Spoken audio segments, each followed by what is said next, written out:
Welcome everybody to the show. This is Counterclipping show number 182. 2. Right. Oh, I wrote the number down wrong. Oops.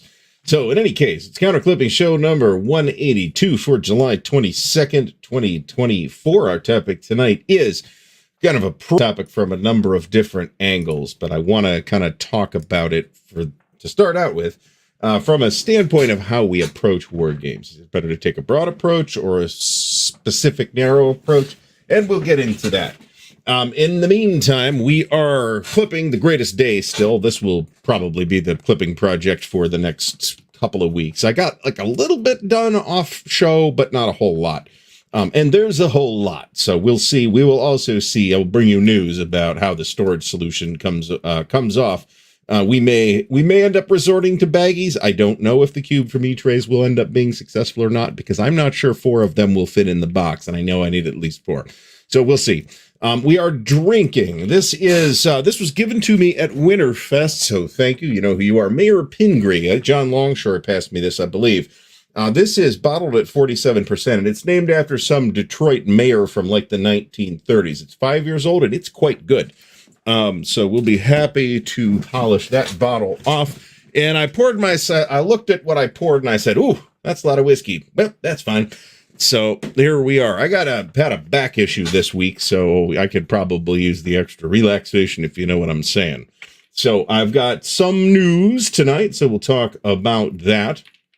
But before we get into that, I'll remind everybody to please do thumbs up the video or the equivalent on whatever platform you're watching on. Subscribe or follow or whatever it is on your channel of choice if you are not subscribed already, and thanks for doing so. Big shout out to the patrons of Ardwulf's Lair. We did update. I forgot to update the ticker for this. Crap. But we've got news patrons to thank. Danny Sekari or Sakari. Danny, if you're here, let me know what's correct, or if either of those is wrong. Has stepped up from the warrior to the swordsman level, and new patron David Fizekis has stepped in at the swordsman level. So thank you, Danny and David, and thanks to all the other patrons of the channel. It really does help a lot and make a huge difference. I will also thank Noble Knight for being the official sponsor of the Counter Clipping show.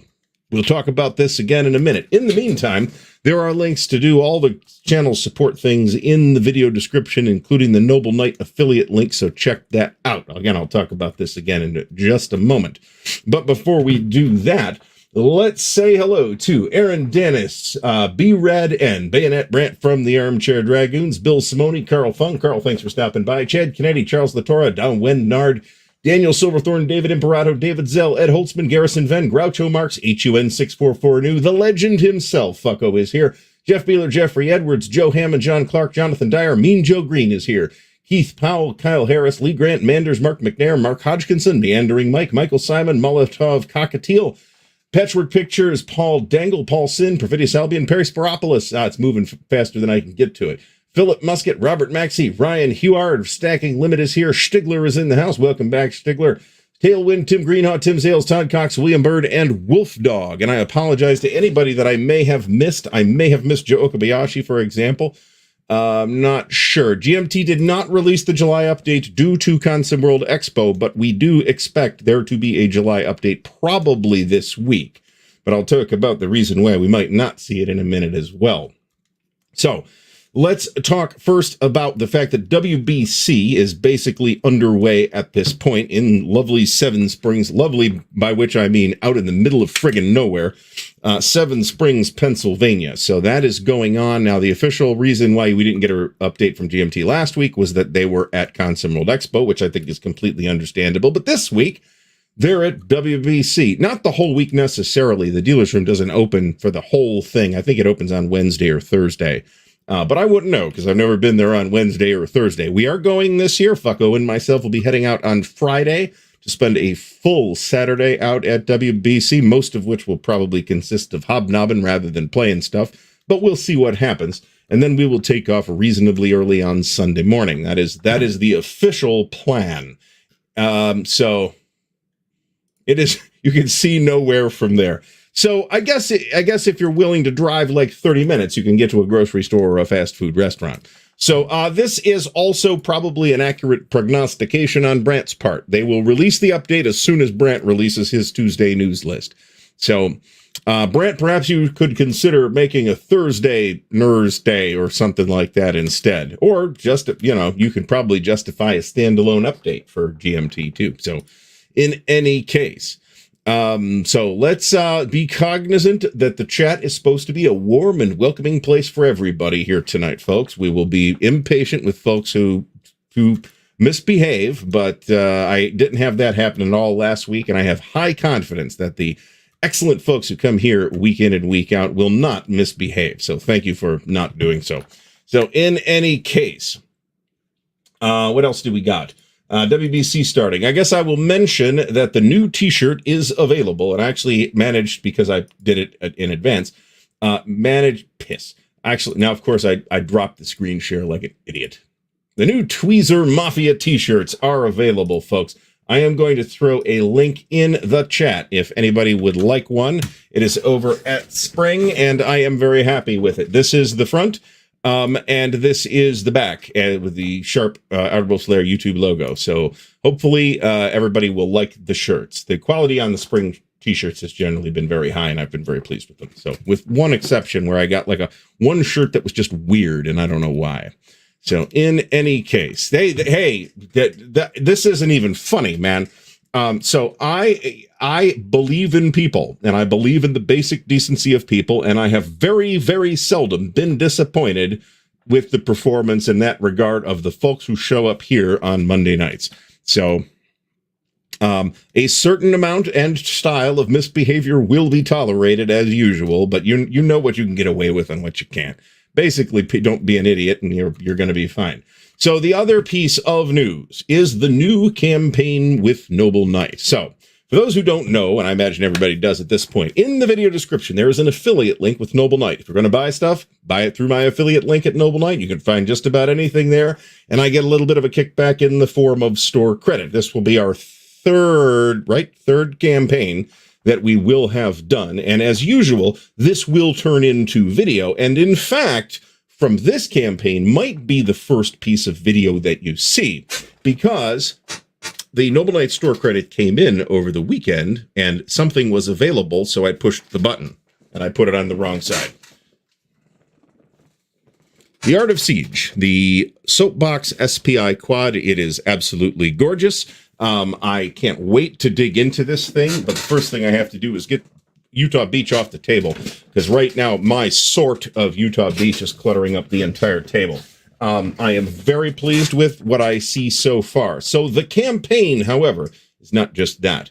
It is for the remaining SPI soapboxes that I need. Now, there's a couple here that don't count as part of this campaign. For example, Objective Moscow doesn't count because I have it in a Ziploc. I think Star Force Trilogy doesn't count because I have 2 of the 3 games in the Star Force Trilogy that I would want, and the other one, it'd be a shelf ornament to put Star Soldier on there. The other one is campaigns, topics in American history, and there's no reason to buy that other than sheer collectible purpose, because it is basically just pieces parts, multiple copies of pieces parts of stuff out of the blue and gray quads. So there's no good reason for somebody not interested in playing it to pick it up. But the rest of this stuff is stuff that I would like to pick up and examine and bring you content on sooner or later. And a couple of these will be reasonably easy to do that on. Others are a bit of a project. And NATO Division Commander specifically is a double blind game, so we'll need extra participants for that. But we can make that happen too. So the campaign is underway, and I'm declaring us 20% of the way there with the pickup of the Art of Siege, which again, thanks to all those who used the affiliate link. There might be so a copy of Vakdam Rhine, like almost as soon as I pushed the button on this, I got the email notification that a copy of Vakdam Rhine had showed up. And by the time I got to Noble Knight's site, that was gone. So I don't even know what it went for. It was irrelevant. What it went for is irrelevant because I didn't get it. So, but Art of Siege was a game that it's a grail game for some people. And it's a very interesting quad because not everything in the quad uses the same mechanics. To my eyes, it looks like there's basically 2 different systems in there. But we will bring, I am aware of the issues with Highway to the Reich. Nevertheless, I think it is of interest. When I say historically, I mean the history of Wargames and not the history of Market Garden.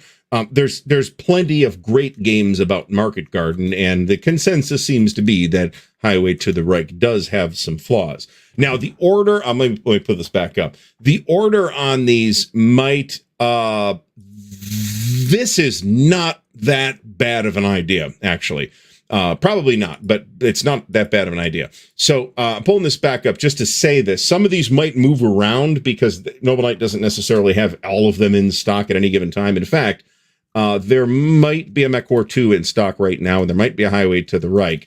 But I used all the credit, so we're going to have to wait on those things. So it's what's available when, so something might get pushed forward and something might get pushed back, just based on availability. So once again, there's an affiliate link in the video description. So if you hop over there, and it's very easy, you click on the link, it takes you to Noble Knight's website, and you buy something, and I get like 5% or whatever the number is in store credit of that purchase, which makes me very happy. So it is a super duper helpful way to support the channel, support my game buying addiction, and get the wife off my back. Because like, oh, but honey, I spent this on with Noble Knight store credit, so I didn't pay a nickel for it. She's very happy about that. So she's actually super understanding. I am kidding.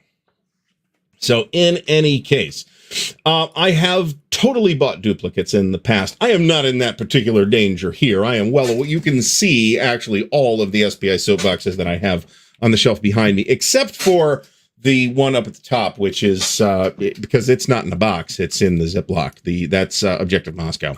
So Ron Nicholson went out to the Consim World Expo, which is just wrapped up in Tempe, Arizona, and I'm told it was hot, very hot. But it looks like folks had a great time. Some of them came home with COVID. I've heard that already, so there's that. Highway to the Reich from Decision. It does change some things from the original SPI version, from what I understand. It does not change the game completely, which some of the DG versions do. And I think that is actually a little problematic in this case. If I'm going to have to put up with a game with flaws anyway, which the Decision version did not correct, I would rather see what the state of the art was when Highway to the Reich came out. So in any case, so that's the problem is, I don't know if she's going to be cool with me talking about this on the air or not. My wife has a shoe size that makes it very difficult for her to buy shoes. So when she buys shoes, it's a freaking party, right? She is the happiest person in the world for having found shoes that actually fit. So in any case, this Rosia 1917 is another option. Maybe we'll get to it later. At the moment, I'm not terribly worried about it. So, ooh, that's no good. So, Stigler, I'd take another test in a few days, or keep a close eye on symptoms. But then again, some people don't have bad symptoms. So this is absolutely true. There are 2 editions of Highway to the Reich from SPI, and one of them, the soapbox one, is the 2nd edition, and that is the one to have. That does correct some additional problems that the 1st edition did have, but not all of them. There's like a disrupted status in the game that's, I forget what the exact term is, but there's like a disrupted status in the game that just seems broken. That is the game's big flaw. In addition to that, as Carl Funk can attest, a great deal of additional Order of Battle research has been done since Highway to the Reich came out. So a modern game on the topic is going to have a far better researched Order of Battle just because there's more information available nowadays. So I am considering going to Consim World Expo for next year. I have no idea whether that is going to be viable or not. Don't even ask me about it until like March. So I mean, this is neat, but I'm not interested in all those games. That's kind of the issue. Like After the Bomb, after the Holocaust, that's what it's called. The After the Bomb is from Palladium Books, and it's a role-playing game. I'm not interested in all of those. And some of them, I have the games in the non-mounted format, and I'm not going to buy them double. So I am delighted for anybody that didn't walk home with COVID from Consim World Expo. So good job, those of you who did. Goss Market Garden hopefully will be out next year. I've actually talked to Doc about that, and the expectation, this may or may not actually pan out exactly because there's a lot of variables. but the expectation is that it will be out around that time. Somebody up thread said they had busted out Atlantic Wall, which is a fabulous game. I like that a lot, except for the Beach Invasion mini game, which I despise and which I wish you could just not use and still play the campaign. But other than that, I think Atlantic Wall is quite a strong game, but it is a large project too. So in any case, so. All right. So for those who weren't there, I saw some pictures of this. There was on a table the newest in progress game from New England Simulations. That is John Butterfield's On Hell's Highway. That is a remake, basically a reimagining, but by John Butterfield, the original designer. So we trust John to do the right thing here. Of the Victory Games Hell's Highway, which is accounted to be an excellent but maybe dated game. So I can't wait to see what John brings us in this new version. So I should totally get this for next time I go to Compass Expo. So another thing, I guess I'll talk about this. I am really rather tired of buying things again that I previously owned and got rid of. I want to say I have gotten the great majority of that out of my system for Wargames, and by that I mean that I have bought almost all of those games at this point. I have not yet bought all of those things for RPGs. Now, back in the day, I did not have a lot of the stuff for the James Bond RPG. I had the core set and I had the Q manual, which is awesome, an awesome supplement. So I do need to pick up the Q manual, but other than that, I'll be good to go on the James Bond RPG. Noble Knight has all this stuff, including the GM's pack and there was a book called there's a book called Amazing Locations or something like that. That was like a, James Bond-esque locations to have adventures and stuff in. And that actually came in the box set. So I've got that. There's like a GM kit and stuff like that as well. So yeah, no kidding. This is why I don't get rid of anything anymore. It's not quite true. I'm at some point, hopefully in the neighborhood of October, I will field trip up to Noble Knight. And I will bring a couple of boxes of things to trade in for store credit. And there will be some games in that lot, but a huge chunk of it's going to be old Dragon magazines. So in any case, I have, that is for me, a hand-assembled copy of Risk that has the board that I like, the pieces that I like, the card I like, the cards I like, and all the pieces that I like. And I haven't touched it in probably 20 years. So in any case, Jeff Beeler mentions this is a science fiction convention. Bill Fawcett, co-founder of Mayfair and designer of the company Lawrence and Falklands War Games, campaigned. Does that go for a lot of money? Is that based on the C.J. Sherry novels? Am I right about that? Because there was a game based on those. I don't know if that was it or not, but it does seem like the kind of thing that Mayfair would have done. So Brant and Fucko are probably the two people going on the road trip. We'll see what happens. It's an overnight trip, right? So it's like a drive up, fart around up there in Madison, and then come home the third day because it's too long of a drive to do it twice in one day. So, and this is what it boils down to, right? In most cases, I sold games so I could buy more games, to be honest. But at this point, I guess it's my retirement plan. Have left the wife instructions that if I drop dead, she's to sell the games for top dollar prices in all cases. So I've gotten rid of so many things. I mean, back in the day, the stuff I had when I was 10 or 12, I don't even know what happened to most of that stuff. I don't recall throwing away my original copies of Paratroop, I should say, or the China War, for example, both of which I had in or around 1980, and I have no idea what happened to those. I mean, I can imagine that the pieces got lost, but I don't. There was never any decision to dispose of them. The only games that I've ever just said, "Screw this, it's got to go," was actually the Star Force trilogy, because it had been stored in a basement and it got moldy. I mean, moldy like it's going to come to life and murder us in our sleep moldy. It was unsalvageable. So Oh, that's interesting. October. I will inquire about this. That's pretty cool. So yeah, I remember Joe Haldeman. I'm not sure I remember, but I remember the Hammer Slammers a board game. It had that horrific Mayfair puzzle piece map board. I hated that.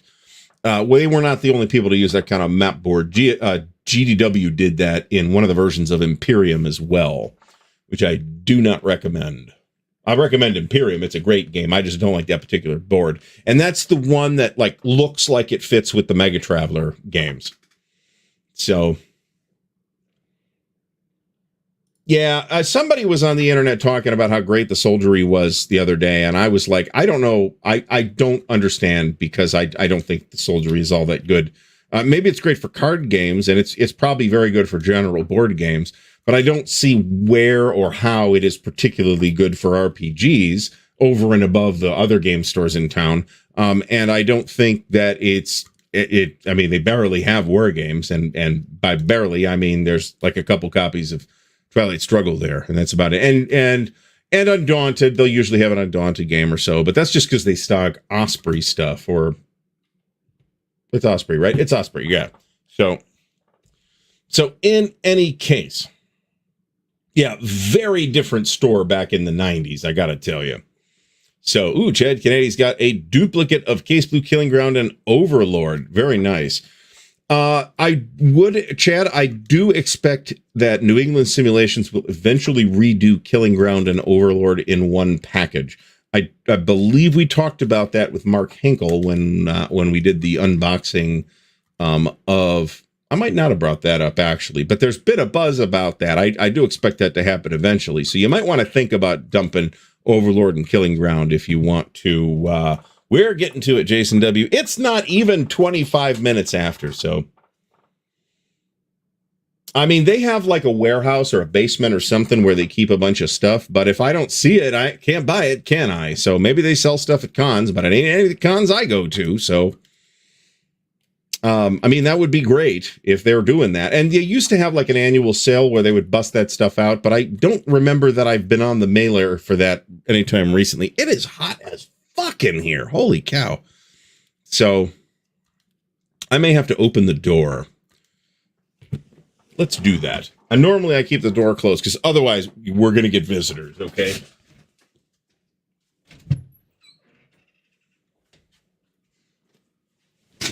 On the other hand, the visitors seem to have been very popular, so there's that. The Lake Michigan ferry to Noble Knight. That sounds like an awesome idea, actually. I love riding on a ferry. I think it's great. You can relax and get a sandwich, and I mean an overpriced crappy sandwich, but still, you don't have to drive. That's rather nice. So, there you go. Michael Simon has confirmed with Mr. Hinkle that Overlord and Killing Ground is on track at some point to get a reprint. And I think I've heard them say that. I just don't think I brought that particular topic up when I talked to Mark, which was during the interview. We did talk about their next thing, which is on Hell's Highway. So I had the Middle-earth trilogy, the Games of Middle-earth, in the flat, and I got rid of that. I mean, part of the reason was it was the only flat that I had. And I mean, they're hard to store, right? So I dumped it, and I regretted it. I have the War of the Ring, which is the good piece of the three games, in the box. So I'm happy about that. So I have the... yeah, I've got the U.S. cover, the sort of green cover, not the white cover with the Bakshi art on it. So this is my, on the plus side, if you drive through Chicago, you can stop for a delicious Chicago Italian beef, which is a great sandwich. So there's that. So there's an upside to driving through Chicago. Just don't be in a hurry. That's all. I don't remember hearing about this, but I have only owned the game for a couple of years. So, I don't remember hearing anything about this. So let's kind of segue in. Let me close all this crap and segue into the topic for the evening. So I am definitely a breadth gamer. I feel like the only game system that I've really played enough of to get proficient at any level, and I don't consider myself extremely proficient by any means, is really OCS, right? I've played a fair amount of OCS and enough to be comfortable with OCS to feel like I'm not going to catastrophically screw anything up or gratuitously mangle the game, ruining everybody else's enjoyment. But on the other hand, every other thing I play is something I don't consider myself any good at particularly. And that's because I play a lot of different stuff. Now, on the one hand, that's good, right? Because I get to see a lot of things. But I do occasionally ask myself, shouldn't I be beyond the exploration stage as a wargamer at this point? And maybe I should, right? So how do the folks here tonight think about this? Are they reluctant to learn a new game system, or are they excited to check out a new game that maybe just came out, or maybe it's new to them? We've also got the phenomenon of FOMO to consider, fear of missing out. And this is absolutely a real thing in wargaming, especially if you're a fan of the stuff that Multiman does, because if you didn't get it when it's available, chances are you're going to pay through the nose for it. So there's that. And I've done plenty of that. So, how old am I now? Yeah, okay, so we're the same age, Tony. How about that? I'm old enough where I have to think about it when asked how old I am. So, Commando Solo 193 likes playing new games, but the love is ASL. So I think I really have an admiration and some degree of jealousy for people. Maybe they don't play one thing, but they play one thing very regularly. And for a long time, I was like this with OCS. And I guess to some extent I still am, but at the same time, I'm now starting to feel like I'm rusty and I'm going to lose my OCS mojo unless I play some OCS, which might mean that I need to play OCS at Winterfest next year. But we'll see if we can do something crazy like War in Europe or Campaign for North Africa. We might do that instead. There's a very interesting post from Mr. Beeler here. By the way, folks, super chats and super stickers are on. It's a great way to help support the channel, as well as to get your comment highlighted so that I am guaranteed to respond to it. Might not give you a satisfactory answer, but I will at least address it. So, all right. So, Profetti Salvian says a lot of folks prefer system games, and this is a significant reason why I also like system games. Here we go, right? And I like the GTS system. I like the way it plays. It is probably not the most simulationist game system out there, but it's great fun to play and usually provides one with in my experience anyway, has always provided me with a reasonably believable resolution, right? Molotov Cocktail says, never stop looking for new designs. Jason W. says, if you're an explorer, you don't stop exploring. New systems and games keep coming out. You know what? I often find the trend to be, though, that people say things like, or feel like they're looking for that perfect system, and nobody's ever going to find a perfect system, right? You at some point, you're going to have to realize that perfect is the enemy of good enough, and just take the plunge, right? Lee Grant, thanks so much for the support, and I got a fever, and the only cure is more OCS. I agree. Well, fortunately, I do think there's a chance that we'll see Forgotten Battles this year, and if we don't, we'll definitely see it next year. So there's that. Let's see here. Bert Matus, thanks for stopping by. If he goes to Consim next year, would like to participate in an OCS game. I'm sure there will be an OCS game for people that aren't maybe as experienced with OCS as the people playing the big game with Tony.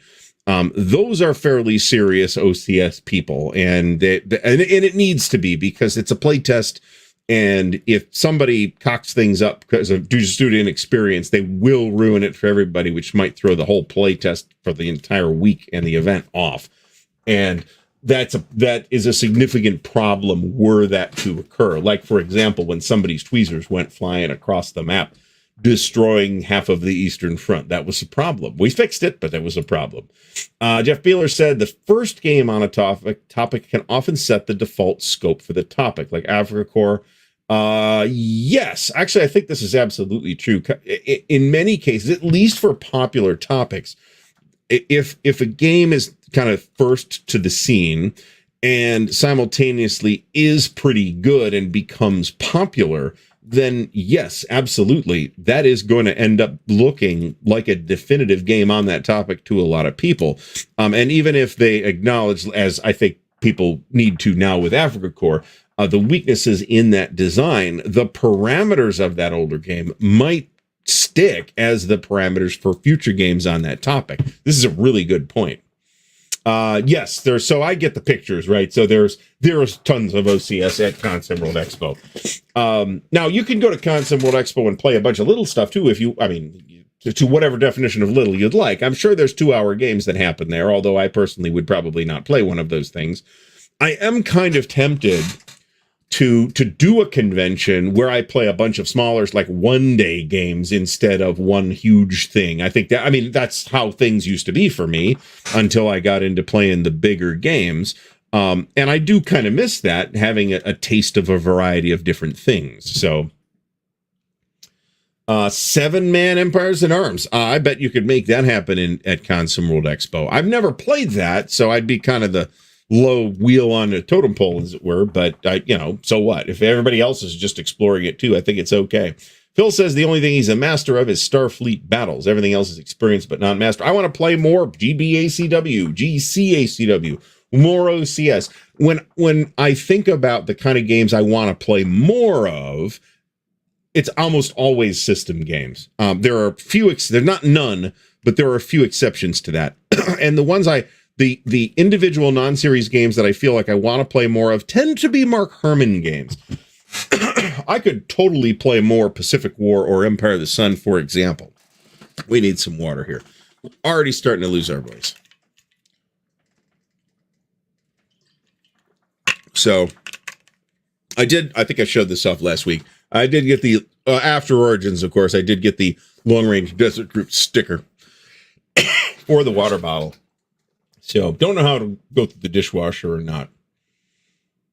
So, William Bird says that FOMO is a thing in everything. Any more of there's something I might want, just whatever, buy it over. Well, okay, I get the picture here. I'm not sure if autocorrect was your friend here, but I get the picture. And yeah, I mean, you might say to yourself, hey, I'm going to have problems getting this if I wait, so I'm going to buy it now. Or sometimes you see a deal and you don't want to pass the deal up, even though it's something you probably don't need. And those few things that I have bought in recent years and then decided I don't need this have almost always been things I bought because they were on some kind of deep discount. And it was idiotic to have bought them in the first place. Where'd the... The extra counters are under the Art of Siege. We have already done an entire counter sheet, and it is 32 minutes in. So let's make sure that doesn't fall off the side table there. That would be unfortunate indeed. So, Mark Raniero, when he started gaming, they played everything, never going all in on one game or system, not wired that way. Yeah, I think I'm not too. Is it a matter of wired, or is it a conscious decision that we're making, right? Has anybody made that decision to say, you know what, screw it. I don't have the time and bandwidth to do all this running around playing all these different things anymore. I'm just going to play ASL from now on. I suspect that there are those people, and I also suspect that they may not be here this evening. Because part of, I mean, I've never made a decision where this is as policy, but part of the nature of being on YouTube is that, hey, we look at a lot of different things, right? Now I've got a focus, and everybody else that's doing this also has a focus, but by definition, probably we're looking at a lot of different things. That's not necessarily chasing the cult of the new, by the way, which is a term I strongly dislike. Because it implies that there's something wrong with new games, and I think that's nonsense. Graffiti Sal, been watching Sit Rep again, using the updated, very good, the updated Panzer Leader stuff. Drew Detterer talks about SFB, Starfleet Battles, for anybody that doesn't know the acronyms there.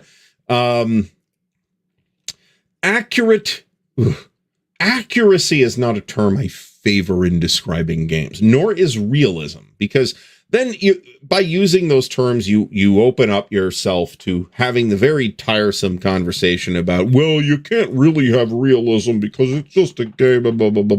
We all know that. We don't need to have that conversation again. So what I tend to use, the language I tend to use, is that this or that is a good simulation of the dynamics of this particular simulation, or that this produces believable historical results. Sometimes I'll throw out the big fancy word verisimilitude, which is sometimes useful and sometimes confuses the person I'm talking to. Robert Maxey is starting to read BCS Eracore. Reads pretty good. You know what? When you start playing it, I think that's when the magic happens for BCS, is when you start playing it. I don't think you can really get the vibe of it or really appreciate it unless you've played it. Unless you're better at extracting how a game plays from rules than me, which is totally possible. Doug, thanks for stopping by. Envies folks who commit to a single game or two as their hobby. I feel exactly this way. But his interests are too broad to be satisfied playing a single game or two, no matter how good. I feel exactly this way. I'm not going to give up playing. Let's say I decide, I'm really into Napoleonics right now. And hey, cool. I can't just play Labatai. That's just not going to happen. I can't. Now, maybe Labatai becomes my go-to answer for Napoleonic tactical, or at least at that particular scale. But at the same time, I'm not going to give up World War II games. That would be ridiculous. Systems can be the way to go, but the danger is that they monopolize your time at the expense of all else. That, as Stigler says here, this is totally true. Stigler, I think you're dabbling elsewhere, which I think is healthy. I do think that people have tunnel vision. I'm strongly trying, by the way, to not derail this wargaming show with RPG talk. When I want to do an RPG show, I will just do an RPG show. That's already conceptually built. I have to find the time to do it. But I am going to use an RPG example here. So there was a trend observed. It was happening long before it was given the name of Fantasy Heartbreaker. And the trend was that there were these games that you could think of as fantasy heartbreakers that did some things, some very specific things, very differently than D&D. But often it was very obvious to an outside observer who had a broad knowledge of RPGs to see that the person that designed that game had never played anything other than D&D, right? So in the wargaming space, what that might look like is somebody who has never played another World War II tactical game other than ASL, designing their own World War II tactical, squad-level tactical game.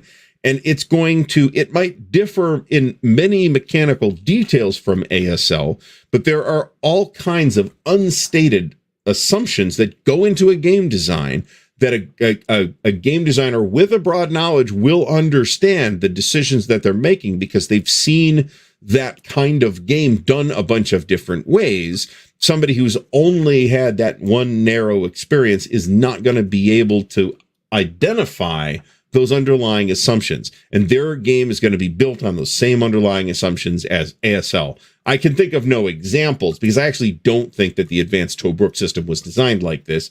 And that's the closest example I can think of in wargaming, but there's a whole family of D&D clones that look just like this, right? So, all right. So Stigler has found, now if anybody says this is the system for me, it is perfect for me. Maybe it's got issues, but I don't care about those issues. That's awesome. I think that's fantastic. Jeff Beeler, thanks for the support. Much appreciated. Says that Company War is $40 at Noble Knight. I have never read any of those CJ Sherry books. It is on a TBR, but it's not anywhere near the top of the TBR. I've got just tons and tons of stuff to do. OCS Luzon should not take that long. Experienced OCS players can play Luzon in 2 hours, I would say.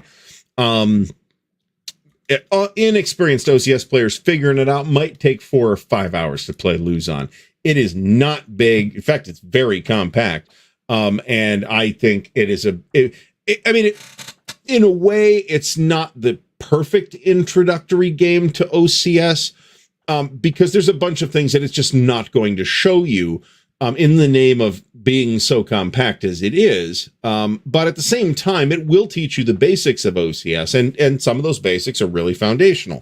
But I would say that after playing Luzon, you should definitely move on to another OCS game that has things like hedgehogs and extenders and things like that, so that you can see the rest of how the supply system works, because you are not going to be proficient at OCS without understanding the entire supply system and all of its implications.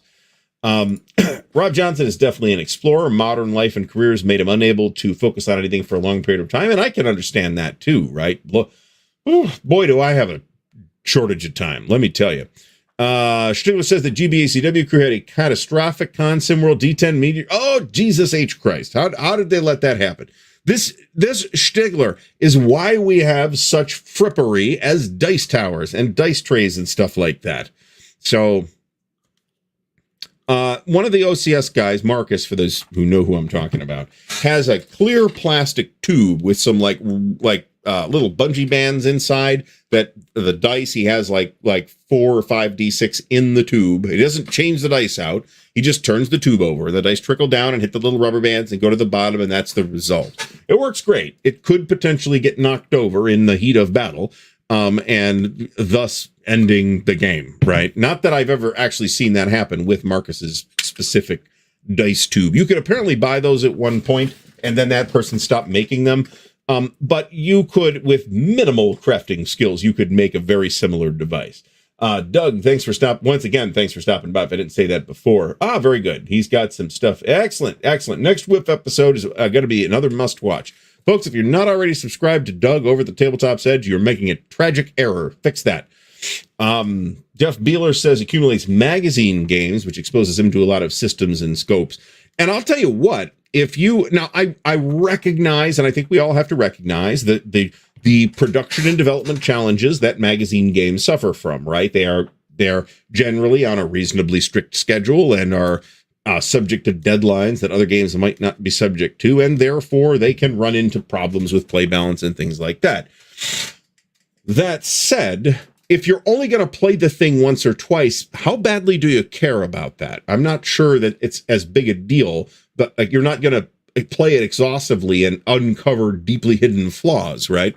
So maybe that's fine for magazine games. And if you are a true explorer, you just want to play something new every month or two, boy, a subscription to S&T and World at War is not the worst idea I could think of, right? You're going to see a lot of different stuff. And yeah, not everyone's going to be a winner, but they're not all going to be losers either. Mean Joe Green says that Avalon Hill's Don Greenwood complained that SPI produced so many games that playing a game in depth was a dying art. I think where somebody from the inside of Avalon Hill was coming from on this is not the same place that I'm coming from on it. But Greenwood here is certainly observing the exact same phenomenon that I'm talking about, where a lot of the old Avalon Hill games, and I don't, when I say old Avalon Hill games, I think that period stops in before 1975. Okay. By this time, SPI is very well established and they have a high output and they're putting out tons and tons of games, and Avalon Hill starts putting out more games too. Back in the day, Avalon Hill would release 1 or 2 games a year. And in that kind of environment, remember, before SPI, Avalon Hill's competition was basically nobody, right? So what you got out of Avalon Hill, or maybe the occasional thing from Rand, and I'm aware there were a couple other publishers, but not many, that was what you got, right? And that's why people played the absolute pants off of things like Gettysburg and Waterloo and Africa Corps and Anzio, right?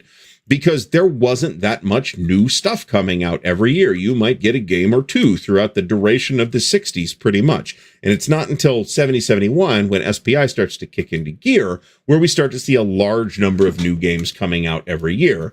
And SPI are around that same, it's not just SPI, because around that time, 72, 73, 74, we start to see other companies too, like Game Designers Workshop, show up and start producing other games that invariably, a GDW game is not much like an SPI game. And an SPI designed games very differently from Avalon Hill, right? People had preferences, and that's fine. But, you got a flavor of something that you weren't going to see out of SPI or Avalon Hill when you bought something out of GDW. And the same thing applies, right? I bought a game from 1978 from SPI. You know, it's bringing me a different approach to game design than I would have seen out of GDW at the time, right?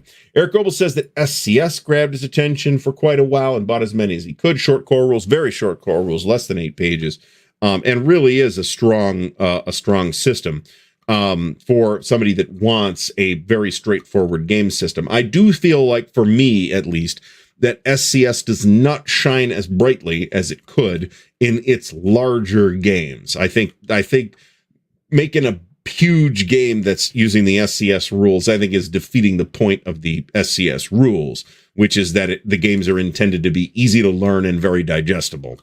Some of the shorter, but not necessarily, 2 hours short, right? You could totally spend a weekend playing something like The Mighty Endeavor, and I think that's a great game. You could spend most of the day playing Bastogne.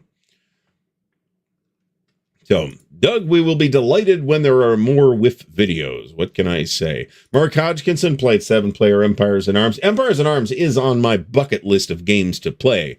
Definitely true. But there's a whole bunch of games on that list, right? Some of which are games I have played before, right? I really want to play WIF again, for example. I haven't played WIF in 20 years, and we almost made it happen this year, but it didn't quite come together in the way we wanted it to, so... All right, so just check. I'm already dramatically behind on I'm only about 15 minutes behind on the chat, so that could be worse. Chad Kennedy finds that systems in different genres. He has found systems in different genres that he likes, like OCS and GOS for World War II, Library of Napoleonic Battles for Napoleonics, GCCW for Civil War. And measure it by your favorites. Yeah, and maybe you'll find a new favorite. That's always a wonderful thing when you find a new favorite. And I can say that if I were the kind of conservative gamer that only plays one super duper narrow space or one game, right, I would never have discovered BCS, which I have found to be a tremendous system, very enjoyable to play, very dynamic. Really gives you a great historical feel, putting you really in the commander's shoes. I think it's an amazing game system. So thank you, Dean and Carl, for bringing it to us. This is another good point, though. Some games need a deep experience to appreciate. I was looking at the list and saying, how many Mark Herman games will be on this list? Because I do think that Mark is this kind of designer.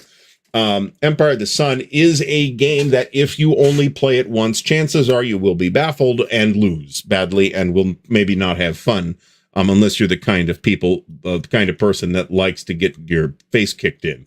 On the other hand, Empire of the Sun is an absolutely marvelous masterpiece and deserves to be played multiple times by the people who have played it. So I am happy for those people who have gotten to play it. And Pacific War, frankly, I think if you don't put a lot of time into Pacific War, you're just going to bounce off of it. You're going to, maybe you play the engagement scenarios and say, yeah, I don't know. I mean, this is fine. You're not going to be motivated to get further and further into the game. When we played it, on the other hand, we started with the engagement scenarios, went to the battle scenarios, did some of the campaign scenarios. And, we were kind of just starting to get the hang of it at the end of that process. And we had a fabulous time with the whole package. And I was really pushing the group hard to get into it immediately upon the release of the new edition for GMT. So, Perfidious Albion played Starfleet battles since the 70s, but leaped on Star Trek Combat Simulator. So what is Star Trek Combat Simulator? Is that the old Zaki design? Is that what we're talking about? Accuracy and realism is super subjective, and then people get in arguments over the semantics of it, and I don't think that semantic argument is ever useful. So I just avoid the terms. Molotov Cockatiel is even surprised when wargamers say they don't play non-war board games. Like, don't you want to see new mechanics? Well, so I have some sympathy for this. Now, I do play non-war board games, not very often, frankly, because one of the things that gets me interested in a game is interest in the theme of the game. And if the game is as our good friend Jim Ozarski puts it, a Hanseatic wheat orgy, then I'm just not going to be, that doesn't mean I won't play it, but it does mean that I'm not going to be very motivated to play it. And unless it is the only opportunity on tap, I'm probably not going to play that game. So,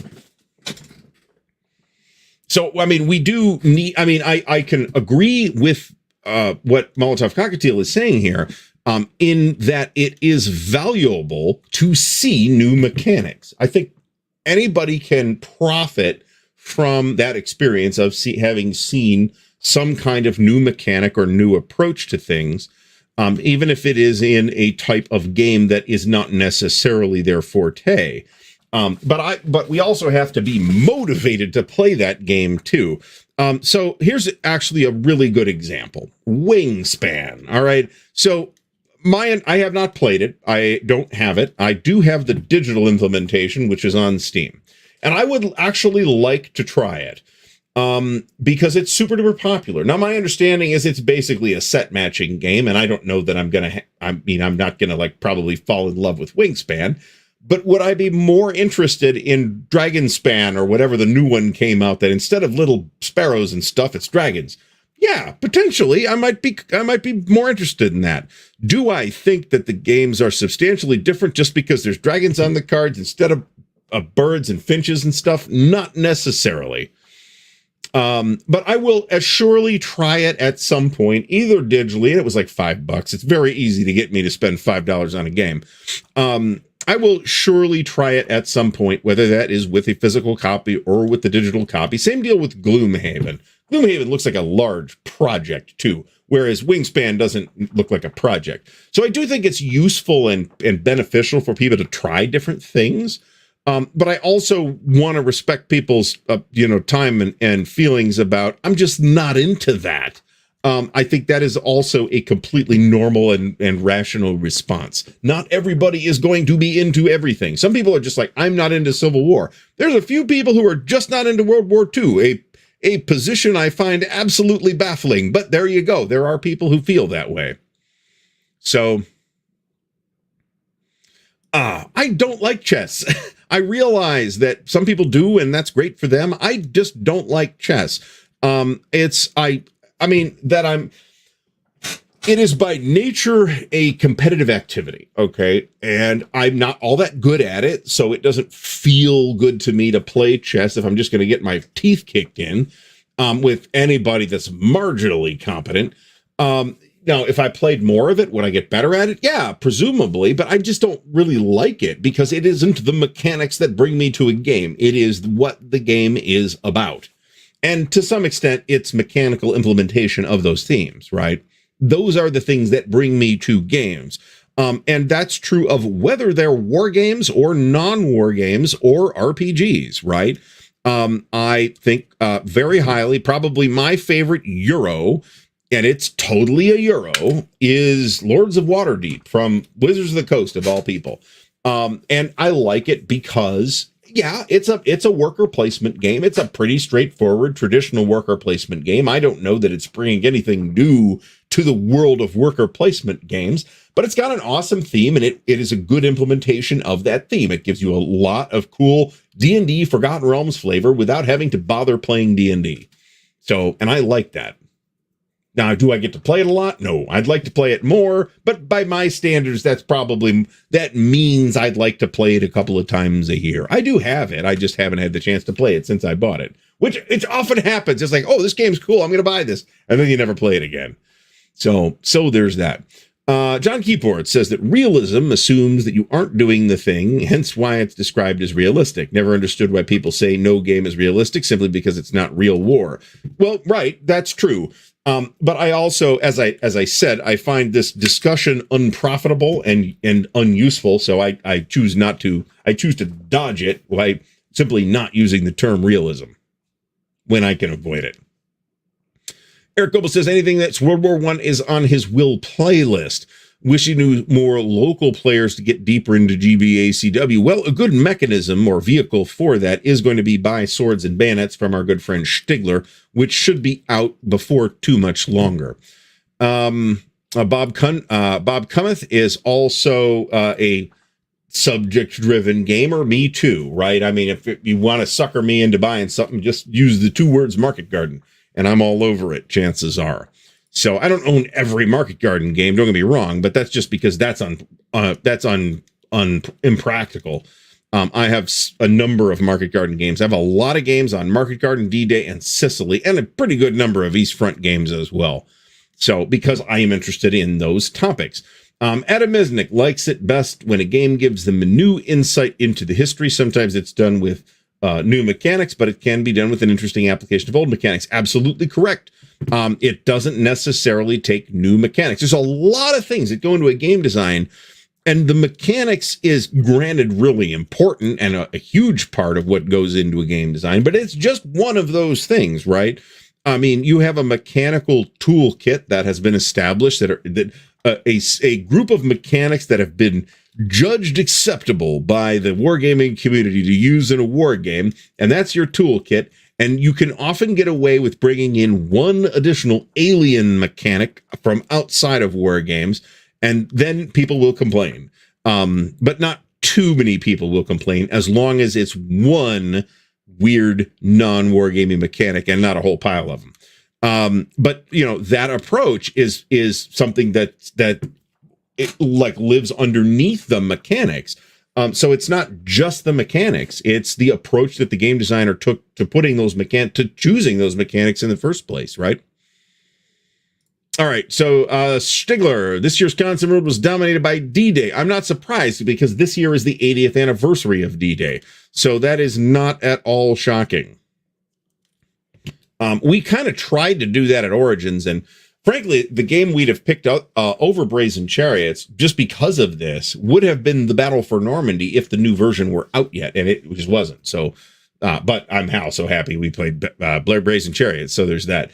Perfidious Albion says that ATS has often been criticized as a ripoff of ASL. Physically, it looks that way, but mechanically, it's different and plays more like a miniatures game. Well, I mean, it's got a different mechanical basis. And whatever else I want to say about the people at Critical Hit and their rather loose standards when it comes to development and playtesting, they aren't people who only ever just played ASL. So it is, in that sense, absolutely not a knockoff in that way of ASL, because those people had the knowledge and understanding of other game systems and knew that other approaches could work.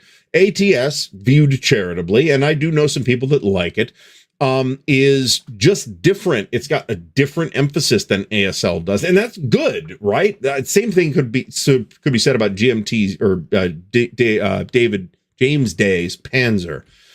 It is a different kind of thing, and nobody ever mistook that game as a design from somebody that never played anything but ASL, and that's not true of ATS either. So, well, it is the advanced Tobruk system, so there's that. Now, it isn't just a straight port of Avalon Hill's old Tobruk either, and certainly it is inspired by ASL. I don't think anybody's arguing with that, but it's not really an ASL ripoff. But the format of the counters doesn't do them any favors for marketing either. So there's that. All right, we're trying to speed up a little bit here. Jeff Beeler read Beta Fom, Classic Victory by Kenneth Maxey, has a weakness for North Africa games. I'm a latecomer to North Africa games. I'm not sure I played a North Africa game until 5 years ago or so, actually. I might be full of shit on that too, but I can't think of anything offhand that I played before that.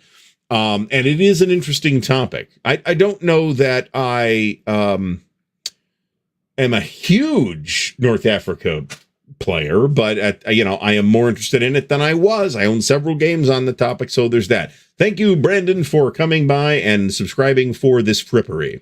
So I want the tactile component too. So to be honest, sometimes I don't get what I want. So we play on Vassal, and it's better to play on Vassal than not to play at all, right? So Perfidious Albion mentions that OCS was meant for Eastern Front applications. That's true, right? That is the original design, but for at least some of the non-East Front things, I think it works fine. I think it works fine in the Sicily games specifically. I think it does a little less well and on the West Front with Beyond the Rhine. And I actually haven't played Burma, so I can't speak to Burma. And I haven't played Luzon yet either.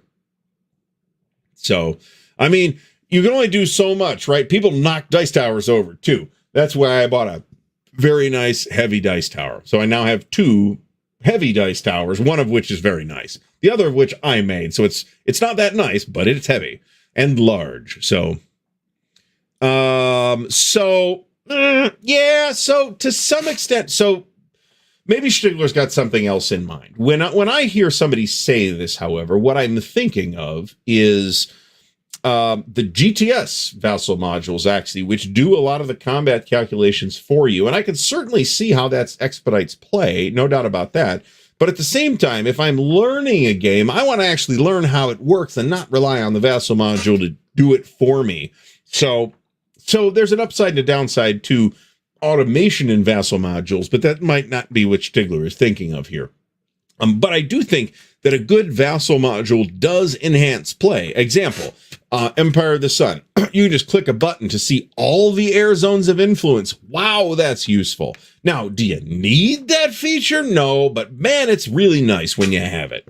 I want to say the Pacific War vassal module has something the new one has something very similar as well, with like command ranges and that kind of thing. So when we do CNA, we may be forced by practical considerations to do it on vassal, because I feel like I'm going to need other participants in it, and I don't know that those people will be local. Let me put it that way. Aaron Dennis is willing to take a risk on magazine games. Also, older magazine games can be had very cheaply, like we've talked about a number of times. SPI era S&Ts are not generally expensive. Are there a few that are? Sure, but there are not generally expensive. So, yes. So somebody put the spreadsheet together and it's on BGG. So there's that too. All right, so Stacking Limits tends to choose a battle and play as many games as possible on the topic, wants to hear what different people have to say about the topic. I have said something very similar about Gettysburg, for example, and Cedar Mountain, for that matter. I said when I bought my second Cedar Mountain game, hey, the reason I'm buying this is because I want to see a different take on Cedar Mountain than the Cedar Mountain game I've already got. Now I have 4 games on Cedar Mountain, so there we are. So, Traces of Hubris. I want to see that. I haven't seen it yet. I did pick up Traces of War from VUCA and the same designers. This Tetsuya Nakamura is the designer. Beautiful, beautiful game. I would expect Traces of Hubris to look equally good. Star Trek Combat Simulator was the FOSSA Starship Combat. Okay, so did I pack that up? I think I packed that up. I'm slowly packing the bottom shelf here, very slowly, packing the bottom shelf of the RPGs here to eventual transport up to the new office whenever we get the shelves in, meaning whenever IKEA gets them back in stock. The Starship Combat, the Star Trek FOSSA Combat Simulator was pretty neat. It's worth a look. All right. It was pretty innovative. Yes, I agree. I will get it mixed up between what's in there and what's in the RPG that FOSSA also did at the time. So I don't want to say anything too definitive about it and look like a knucklehead.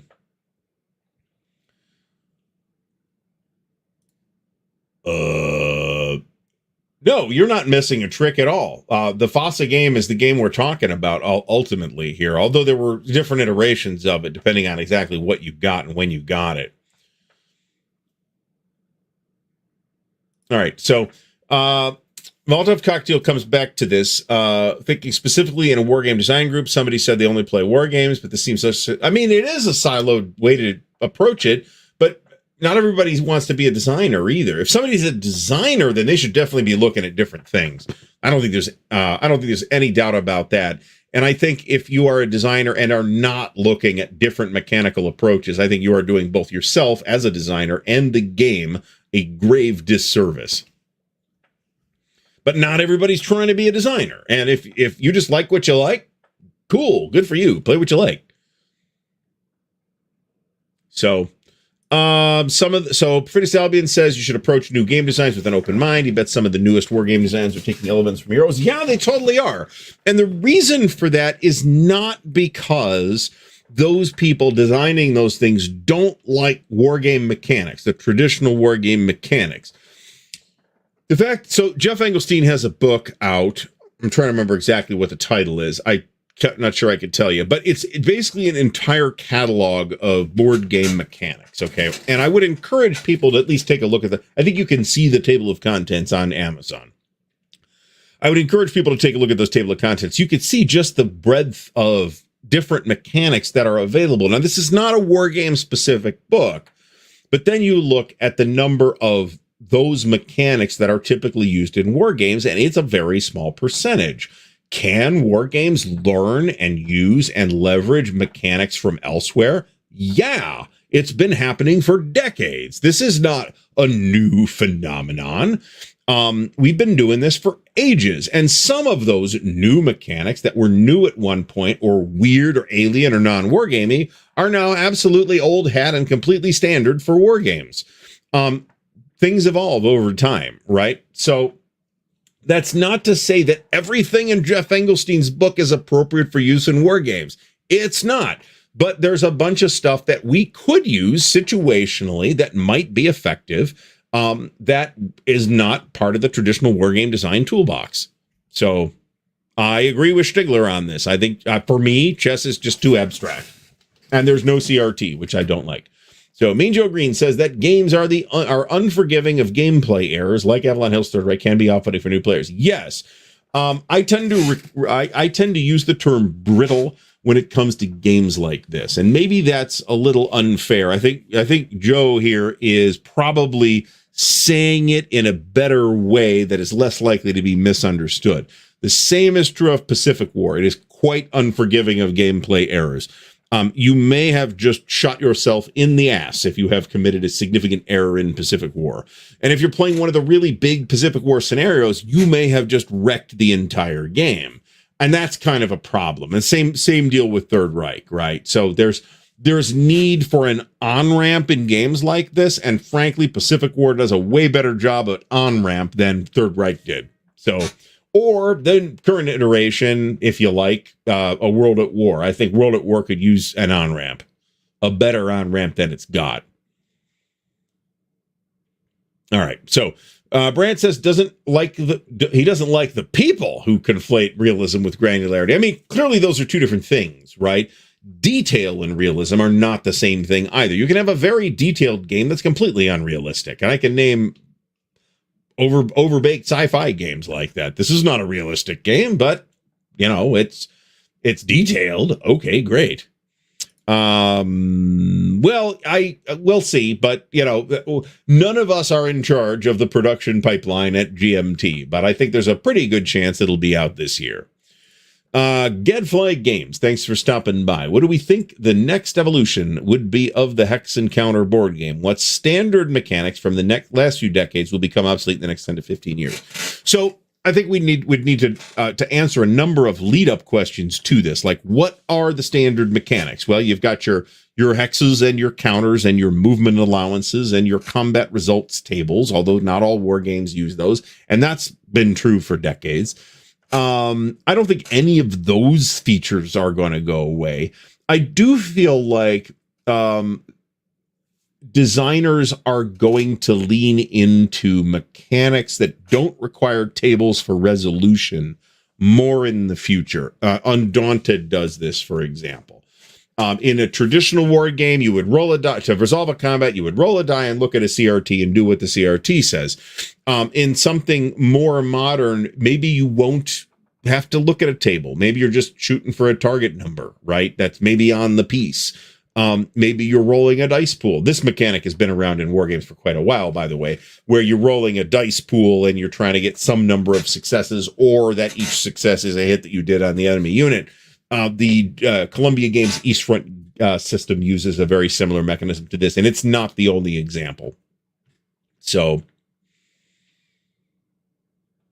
all right. So Stigler says he doesn't like when people say that the inability of a war game to be realistic is a reason to not try even to get as much as you. Well, I mean, I'm not balking against the idea. I'm balking about the language that we use, because that language can lead into unproductive rhetorical pits. And I don't see any point in wasting anybody's time with that.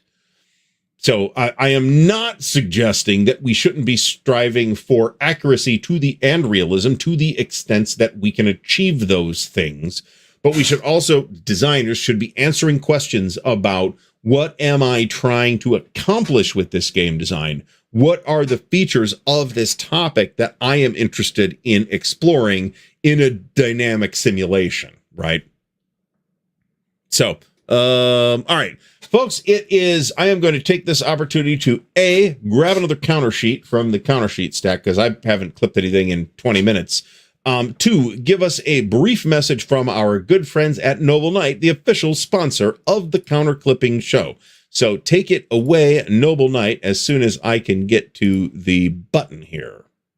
There we go. Here at Noble Knight Games, we've been carefully growing the world's largest selection of board games, role-playing games and dice, war games, miniatures and paints, card games, and more, going on 25 years now. Our rustic castle contains more game and hobby goodness than you can shake a stick at, complete with careful packaging and the finest customer service the land can provide. You can buy, sell, trade from anywhere in the world, just like nature intended. Noble Knight Games. All right, so thank you, Noble Knight, for your support, and thanks everyone here for coming out tonight, because remember, you are supporting the channel just by being here, and I really appreciate it. So thanks to everybody who's here, and if you want to do more to support the channel, there's a bunch of links in the video description, including the Noble Knight affiliate link where I get a little bit of store credit, and we are on a campaign to grab the remaining SPI quads that I want and don't already have, or soapboxes, I should say.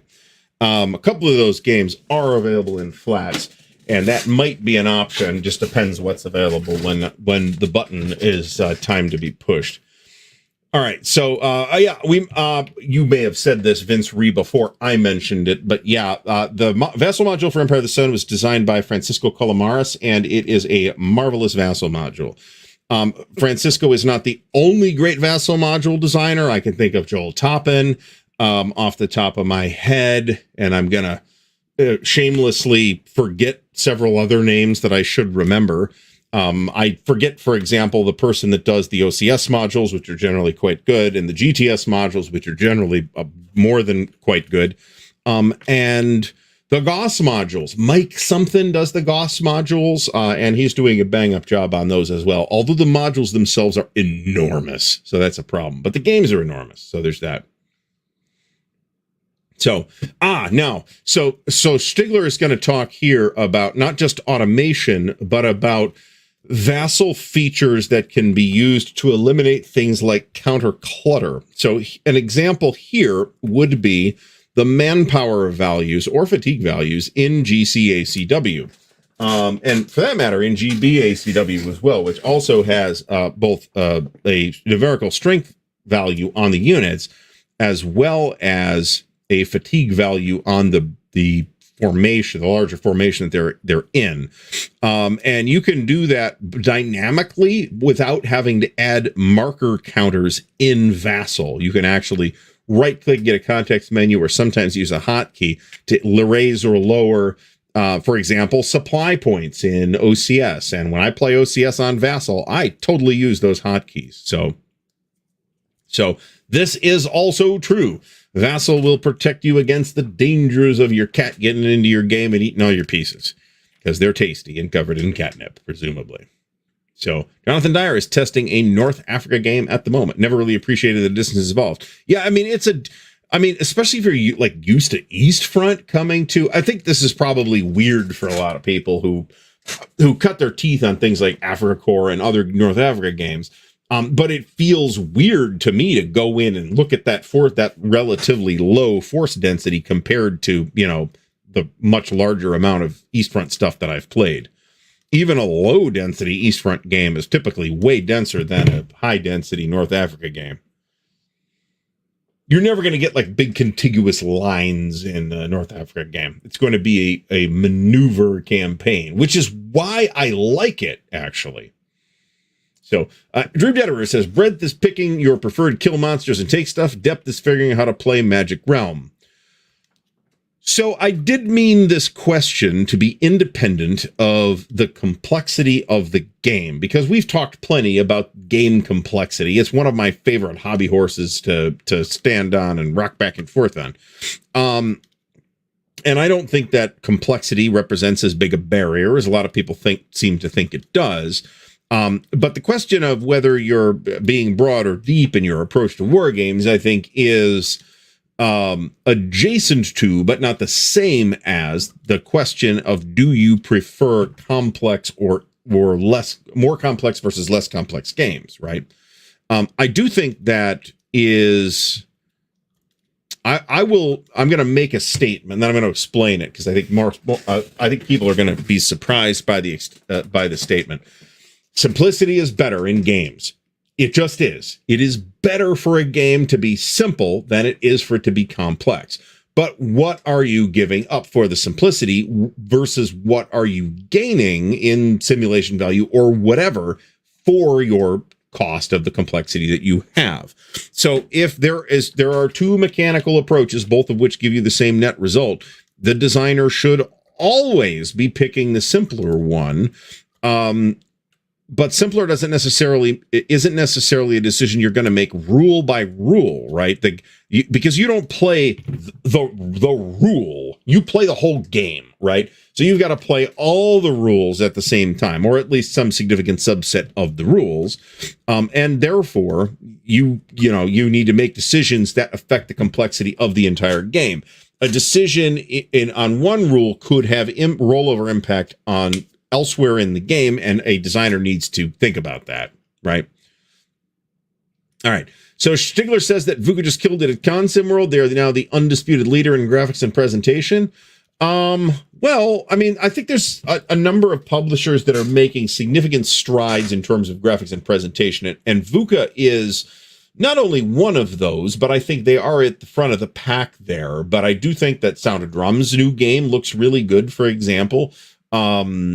They had some issues, but it's like their second game too. So, I mean, what am I going to do? Write a letter to Congress? So there's that. But I mean, I really feel strongly about the stuff that VUCA's doing. Not all of which is like core war game stuff, right? They're doing some stuff that's not really debatably even war games somewhere in the pipeline, or at least that somebody's going to say that about. I'm not going to try and make that case because I think it's unprofitable and unhelpful. So. John Keyports doesn't have a problem with topics being overgamed in the current market. New games with new views and newest research alone makes multiple games on the same topic worthwhile. I tend to agree, but I mean, you are eventually going to reach a point of diminishing returns, right? I sympathize with people who say, let me start that sentence over. Some people will say a thing like, so-and-so has announced a new Bulge game. Why do we need another Bulge game? Well, maybe you don't, but maybe somebody else does. Maybe somebody out there doesn't have a Bulge game yet. Imagine that. Maybe the other Bulge game that they might otherwise be interested in was published in 1964 and they can't get it now. So I think that statement is a pretty brainless thing to say, but I also agree with John Keyports here. If you personally have enough Bulge games, don't buy anymore. That's fine. That's up to you. That's your decision. You are a grown adult. I hope you are a grown adult and are capable of making those decisions on your own. Take responsibility, decide whether you're going to buy this new Bulge game or not, and shut up. Nobody needs to know, right? I mean, maybe you tell somebody asks you and you say, well, yeah, I didn't push the button on that. I just didn't feel strongly enough about it. Okay, cool. That's fine. Don't buy the games you're not interested in. Buy the games you're interested in. And be a grown-up when you do. Mike Berticelli. Mike, thanks for stopping by. I did the Wolfpack Vassal module, and it's completely automated. Joel's really, really good. And if you want to learn how to make a Vassal module, by the way, Joel has some tutorial videos on the topic that will not teach you everything you need to know, but are a fantastic place to start. So highly recommended.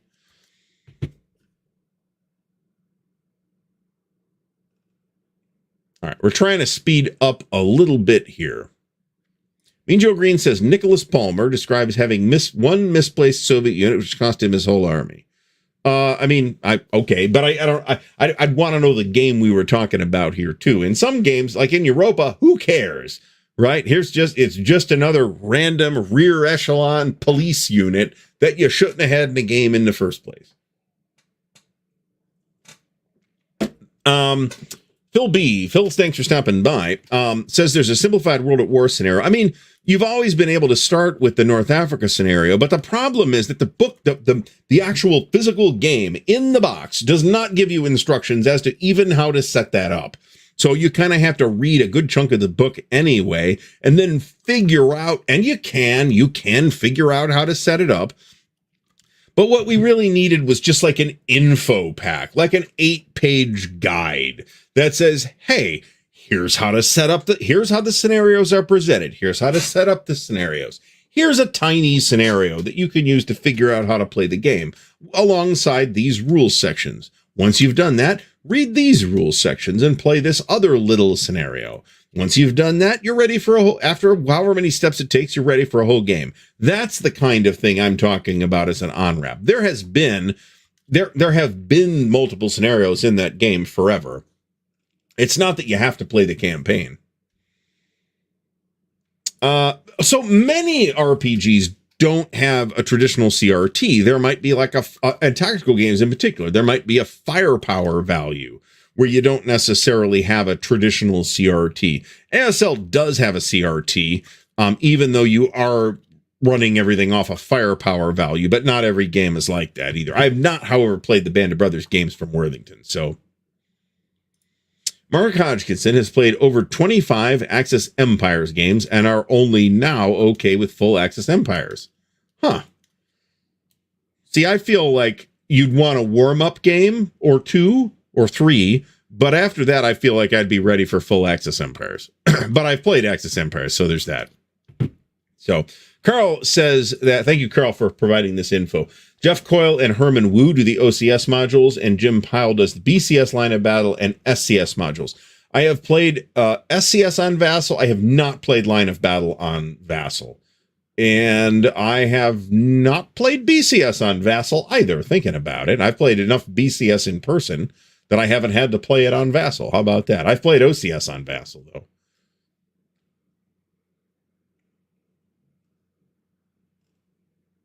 So, all right. So, Eric Goebel mentions the Knock Paris rail rules. Okay, I've got to look at that game. That is creeping up the priority list.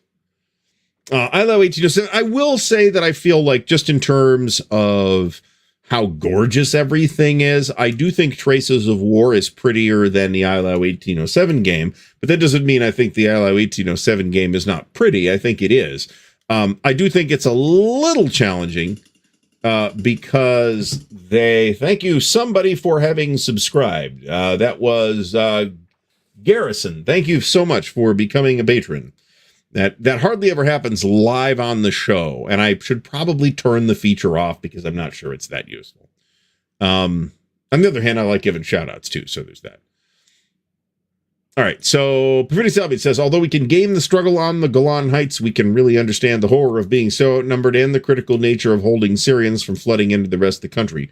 Sure, well, I mean, so this is a statement about the differences between playing a war game and actually being in the actual war, which is, I mean, obviously I agree with this, but is something we frequently have to explain to non-war gamers. Let me put it that way. I've explained this to my wife many times, but she won't get it. So, Christopher Smith says he likes Muka, but Compass is doing pretty well with their games recently. Have I bought anything from Compass since November? I might not have, actually. That sounds wrong. I have, but it wasn't a new thing that I bought.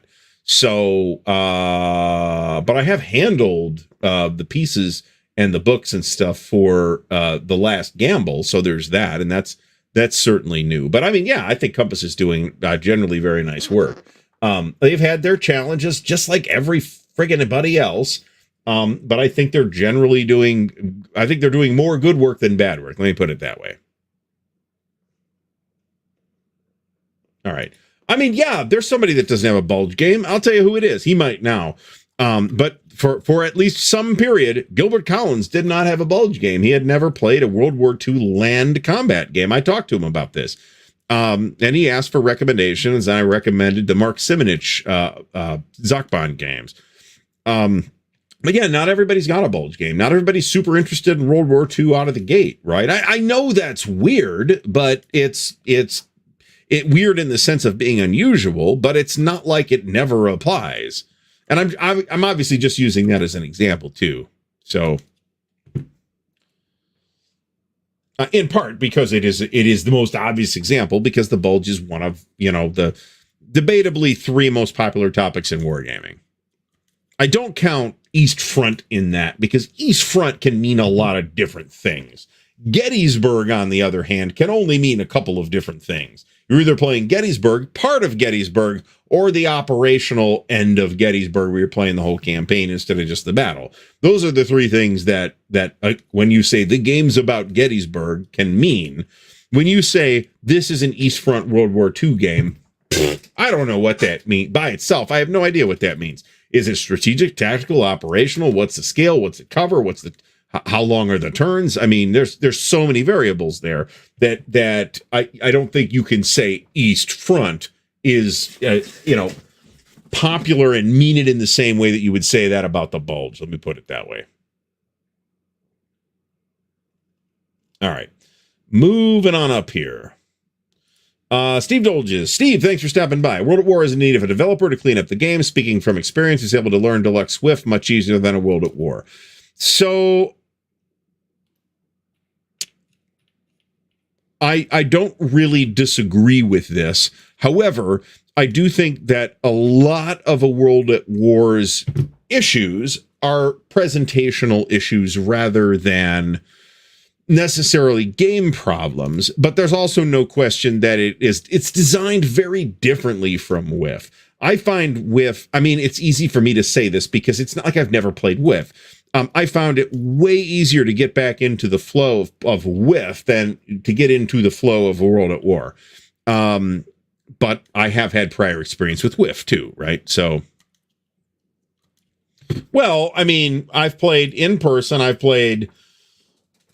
you know what? I have played BCS online. In fact, there's video of me playing BCS online on this channel. So when I said that, I was full of shit. However, I have played all of the BCS games at least once, except for Valley of Tears and Panzer's Last Stand. Sorry, Carl, those are yours. But those are the ones I haven't played yet. I have every confidence that we will be getting to one or both of those games in the next 18 months, however, but we can't play everything at the same time. Boy, you just gotta laugh at a name like Red Thrust, don't you? Don't you? Petric Pictures is asking, have I got some examples of depth games versus multiple breadth games on the same subject? So I'm not talking about specific games here, though. I'm talking about the gamer's approach to the games, right? If I was going to use this same language to talk about games, that would end up looking very much like a tactical versus operational question. So we might end up looking at something like, so let's compare Normandy 44 to Omaha, the Bloody Beach, the TCS, I think that's the full title, the Bloody Beach, the TCS game, where it's a platoon level game of half of Omaha Beach, right? As opposed to, or even something like the Joe Bukowski Omaha Beachhead from Victory Games, which is one of the rather few Victory Games titles that isn't in the works with a rework somewhere. It's interesting to observe that how many of those Victory Games titles are in the pipeline getting redone by somebody. And for anybody that hasn't seen it, by the way, Legendary Tactics has a very good video on the history of Victory Games with Mark Herman. And they talk to Mark a lot. Mark talks about the history and the individual games, and then they talk about the games. It's a really well done video. So definitely worth a watch.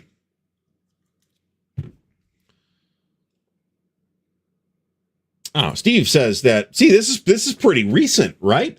The Deadly Woods is from 2 years ago, as I recall, something like that. 3 years ago. So, not everybody's played a ton of Bulge games. I'm not sure that's bullshit. I was about to say, I'd never played a Bulge game until 5 or 6. No, that's bullshit. I played Bulge games back in the 80s and in the 90s. But I never played a Bulge game that was quite as satisfying as last Blitzkrieg until relatively recently. And that's the last 2 years or so.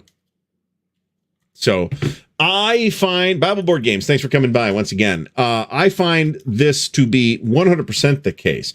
A good game will spark my interest in a topic. And in some cases, cause my interest in a topic to absolutely explode. Thank you, Mark Herman, for doing this to me with the American Civil War and For the People, which is just such a great game that I at once was into Civil War games.